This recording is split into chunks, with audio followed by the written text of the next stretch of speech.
কি বন্ধুরা, একঘেয়েমি পটল খেয়ে ভালো লাগছে না? তাহলে আজকের এই রেসিপিটা একবার হলেও বাড়িতে বানিয়ে দেখো।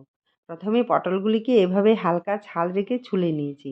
পটলের গায়ে এভাবে চিরা লাগিয়ে দেবো যাতে মশলা ভেতরে ঢোকে।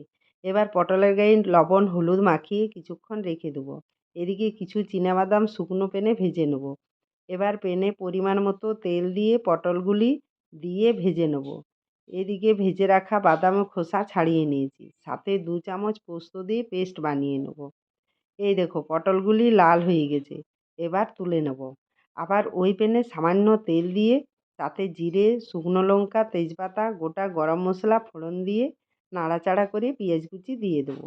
পেঁয়াজ লাল লাল ভাজা হয়ে গেছে, এবার টমেটো কুচি দিয়ে দেবো। পরিমাণ মতো লবণ দিয়ে দেবো যাতে পেঁয়াজ টমেটো গলে যায়।